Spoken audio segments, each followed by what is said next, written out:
Alam mo, may mga kwento na parang sa pelikula mo lang mapapanood, pero totoo pala.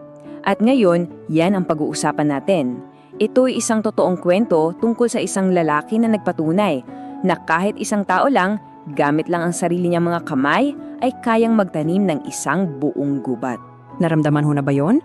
Yung pakiramdam na parang ang liit-liit mo para gumawa ng isang malaking pagbabago? Yung iniisip mo na, sino lang ba ako? Ano namang magagawa ko? Kung oo, makinig kang mabuti dahil ang kwentong ito para sa'yo. Okay, so simulan natin ang kwento sa isang lugar na paraiso talaga. Isang isla na sagana sa buhay. Pero sa kabila ng lahat ng ganda nito, may isang panganib na dahan-dahang sumisira sa lahat. So dito natin makikilala si Jadav, isang batang lalaki na sobrang mahal ang lugar na kinalakihan niya. Para sa kanya yung mga puno, hindi lang yan basta halaman eh. Iyon yung buhay. Iyon yung nagbibigay ng lilim, ng pagkain, ng tahanan. Pero may isang problema. Isang malaking problema na taon-taon nilang hinaharap. Isang puwersa ng kalikasan na parang hindi nila kayang labanan. Tuwing dumarating kasi ang tag-ulan, hindi lang baha ang dala nito, kundi takot. I-picture mo to, yung mismong ilog na dapat nagbibigay buhay sa kanila, siya pa yung unti-unting kumakain sa lupa nila. Bawat taon, paliit ng paliit yung isla, tinatangay ng agos. At ang naiwan, isang malawak na buhanginan, na walang buhay. Pero alam mo kung ano yung pinakamasakit para kay Jadav? Yung nakikita niya yung mga hayop, lalo na yung mga ahas na namamatay sa init sa buhanginan dahil wala na silang mapagtataguan. Doon niya na-realize kung ang mga hayop ay namamatay dahil wala ng puno, e paano naman ang mga tao? Sila na ang susunod.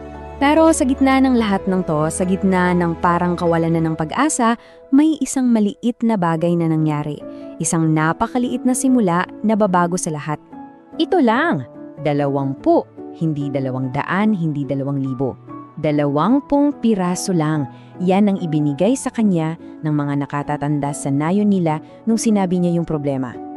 20 butil ng pag-asa laban sa isang dambuhalang problema. Ito ang naging sandata niya, 20 bamboo saplings, mga batang puno ng kawayan. Dito nagsimula ang isang bagay na mas malaki pa sa inaakala ng lahat.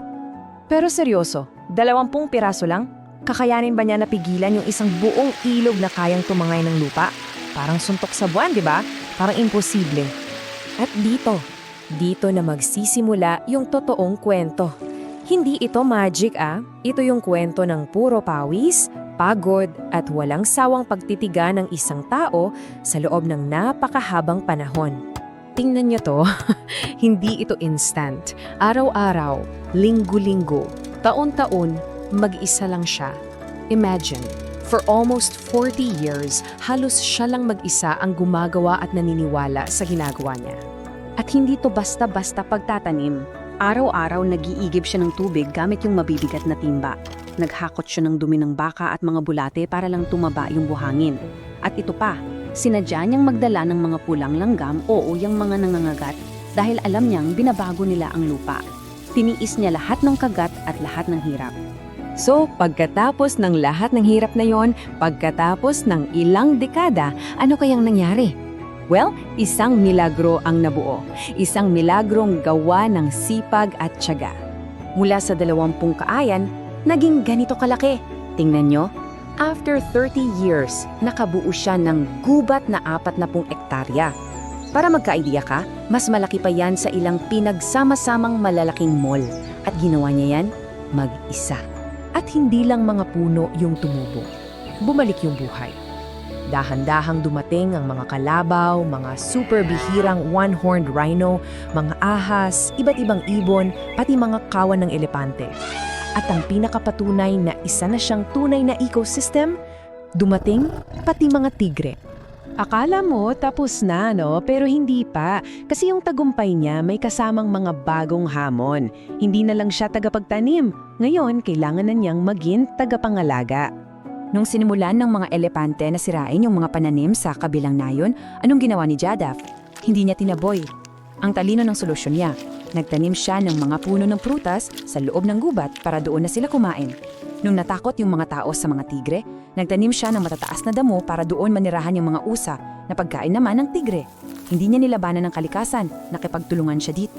At hindi lang yon, naging guardian siya ng gubat na to. Hinarap niya yung mga illegal logger at mga ngaso. Kahit buhay pa niya ang itaya. Mula sa isang batang may pangarap, naging tagapagtanggol siya ng isang buong mundo na siya mismo ang lumikha. Okay, so pagkatapos ng lahat ng yan, paano na to kumukonekta sa'yo? Sa atin, anong mapupulot natin sa kwento ni Jedav Payeng? Ito yung paniniwala niya na isinabuhay niya talaga. Na yung kaligtasan ng mundo natin, hindi lang yan trabaho ng mga gobyerno o ng malalaking kumpanya.